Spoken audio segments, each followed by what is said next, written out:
राधे राधे महाराज जी। गुरुजी, जैसे आपसे सुना है कि 8 करोड़ नाम जप से सभी मनोकामनाएं पूरी होती हैं, तो क्या मेरी अखंड वृंदावन वास की इच्छा भी पूर्ण हो सकती है महाराज जी?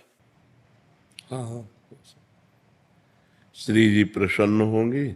जब हम नाम जप करेंगे तो जरूर हमें वृंदावन वास दे देंगी।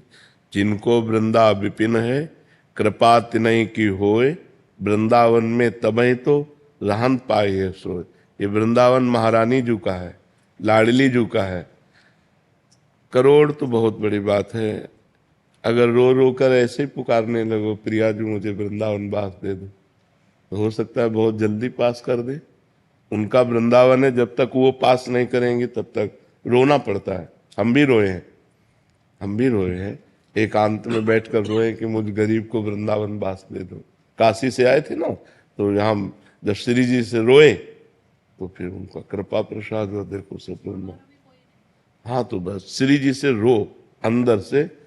कबीरा हंसना छोड़ दे, रोने से कर प्रीति, बिन रोए किन पाइया प्रेम प्यारा मीत।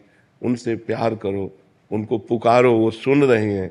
जहां आप बोल रही हो वहीं वो सुन रहे हैं। उनके कान बिल्कुल आपके नजदीक हैं। पुकार पुकार कर कहिए कि मुझे वृंदावन वास दीजिए, तो लाडली जी बहुत कृपाल है, बहुत दयामयी है, वो वृंदावन वास दे देंगे। प्रियंका जी बेंगलोर से। राधे राधे महाराज जी। महाराज जी, कल मैंने आपको पहली बार देखा, बहुत कुछ सोच रखा था कि ये बोलूंगी, लेकिन जब आपको देखा तो कुछ भी बोल नहीं पाई, सिर्फ खुश हो गई। हृदय में आनंद आया, अलग ही आनंद था। क्या यही प्रेम का आनंद है? जरूर। भगवान के नाम, भगवान के प्रेमी जन, भगवान के भक्त जन को देखकर हृदय आनंदित हो तो ये भगवान का प्रेम है। ये उनसे प्रेम नहीं, ये भगवान का प्रेम है। जब हनुमान जी को विभीषण जी ने देखा ना, तो बहुत आनंद आ रहा है, बहुत आनंद आ रहा है। तो कह रहे हैं कि तुम राम दीन अनुरागी, आयो मोहि करन बड़ भागी। कि तुम हरिदासन माँ कोई, मोरे हृदय प्रीति अति हुई। मेरे हृदय में बहुत आनंद हो रहा है। या तो तुम भगवान के भक्तों में कोई श्रेष्ठ भक्त हो, और या स्वयं भगवान हो जो मुझे कृतार्थ करने आए हो। तो उन्होंने कहा नहीं, मैं भगवान नहीं, मैं भगवान का दास हूँ, मेरा नाम हनुमान है, मैं तो असमय अधम सखासु। तो भक्तों के दर्शन से जो एक आनंद होता है वो भगवान की प्रीति से होता है, क्योंकि वो भगवान के जन होते हैं। जी। देवेंद्र जी गंगानगर से। राधे राधे। राधे राधे महाराज जी। महाराज जी, लोग सत्य मार्ग पर चलने व बोलने पर समाज व रिश्तेदार सत्य का साथ न देकर गलत का साथ देते हैं। हमें सत्य पर चलने वालों को तुच्छ समझकर समाज से अलग व विरोध करते हैं। ऐसा क्यों महसूस करवाते हैं कि सत्य बोलना गलत है, गलत को ही प्राथमिकता देते हैं महाराज जी? ये सब ब्रह्मा जी के 4 पुत्र हैं, सतयुग, त्रेता, द्वापर, कलयुग। सतयुग से कहा बेटा हमने नरक का निर्माण किया है, ध्यान देना। तो सतयुग ने कहा हमारे राज्य में कोई नरक नहीं जाएगा। त्रेता से कहा तो उनका हम बड़े भैया का अनुसरण करेंगे, सतयुग का। द्वापर से कहा, उन्होंने कहा विचार करेंगे कि आपकी आज्ञा का पालन करें। कलयुग से कहा तो कलयुग ने कहा जैसे बड़े भैया ने कहा हमारे राज्य में कोई नरक नहीं जाएगा, ऐसे वादा करते हैं हमारे राज्य में कोई स्वर्ग नहीं जाएगा, सीधे नरक हाउसफुल करेंगे, इसीलिए कोई साथ नहीं देता कलयुग में। बात समझ रहे हो? अगर आप सत्य से चलोगे तो आपको विरोध करने वाले मिलेंगे, शाबाश कहने वाले नहीं मिलेंगे। आपको नीचे गिराने वाले मिलेंगे, लेकिन आपको ये नहीं कहेंगे वाह धन्य है यार तुम हमारे कुल में पैदा हुए, सत्य पर चलने, धन्य है तुम हमारे मित्र हो, सत्य पर चल रहे हो, हमारे गांव के हो, सत्य पर चल रहे हो, बहुत सुंदर। अगर तुम किसी की जरूरत पर 500 रुपया दे दोगे तो तुम्हें बेवकूफ समझेगा, भोला है। आप जानबूझ करके उसका हित कर रहे हो, वो आपकी बेइज्जती करेगा। ये कलयुग का स्वभाव है, ये कलयुग का प्रभाव है। कोई किसी का हित नहीं करता। आप अपने को सत्य मार्ग में चलाइए, सिर्फ भगवान आपका साथ देंगे, इंसान आपका साथ नहीं दे सकता, क्योंकि इंसान कलयुग से प्रभावित है। और जो धर्म से चलने वाले हैं वो आपको बहुत प्यार करेंगे। देखो आप लोग कहीं ना कहीं धर्म का आश्रय लें तो आप हमें प्यार कर रहे हैं कि नहीं? हाँ, तो ऐसा नहीं है कि कोई प्यार नहीं करेगा, नहीं कोई करेगा, वो भगवान करेंगे।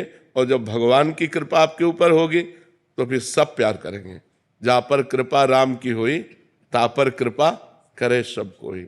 हाँ, तो भगवान से प्यार चाहो, कोई इंसान तुम्हारा सपोर्ट करे, मुझे लगता है ऐसा बड़ा मुश्किल है, बड़ा मुश्किल है बच्चा। इसलिए धर्म से चलो, किसी इंसान के सपोर्ट या उससे हम धर्म अपना नहीं छोड़ेंगे। फिर माता पिता को तकलीफ होती है गुरुदेव, तो बुरा करना हमने सत्य के मार्ग पे चल के सही किया, जी, तो माता पिता को वो गलत लोग होते हैं कुछ गांव में, वो कहते हैं कि आपके लड़के ने देखो ऐसे। किसी की नहीं, किसी की भी बात नहीं माननी। सत्य के लिए सबका त्याग करना है।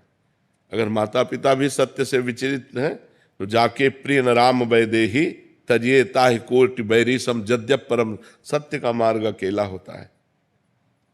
सत्य के मार्ग पे प्रहलाद जी चले तो हिरण्यकश्यप पिता है, विरोधी हो गया ना।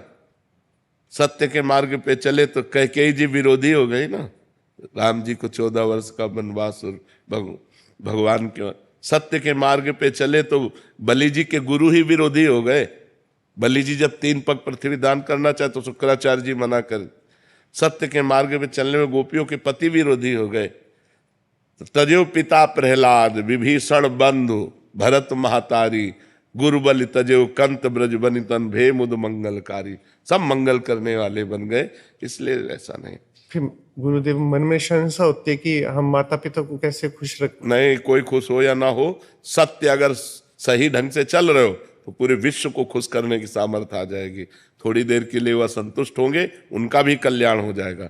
असत्य पे चलने से उनका भी पतन हो जाएगा और सत्य से चलने से उनका भी मंगल हो। आज वो खुश नहीं, लेकिन उनका परिणाम बहुत अच्छा मिलेगा, क्योंकि आप उनकी संतान हो। यदि नाम जप करते हो, धर्म से चलते हो, कोई पाप कर्म नहीं करते, तो तुम अपने माता पिता का भी कल्याण कर दोगे। वर्तमान में वो गाली देंगे, लेकिन अंत में उनका कल्याण होगा। और अगर अभी गलत चलोगे तो वर्तमान में भले रुपया लेके उनको दे जाके, लेकिन वो भी नरक जाएंगे और आप भी नरक जाओगे। तो हमें चाहिए सत्य पे चलना, कुछ भी हो जाए। सत्य पे चलने वाले किसी की परवाह नहीं करते, किसी की भी। 2 साल से अकेले ही चल रहे हैं मार्ग पे। नहीं, भगवान सबके साथ हैं। हम तो बचपन से अकेले चल रहे हैं। विचार करो, 11 वर्ष की अवस्था से भागे थे इस सत्य के मार्ग में, तो भगवान निर्वाह करके अब 55-56 की जो भी अवस्था है निर्वाह कर दिया। बहुत बड़ी जिंदगी निर्वाह कर दी। भगवान निर्वाह करते हैं।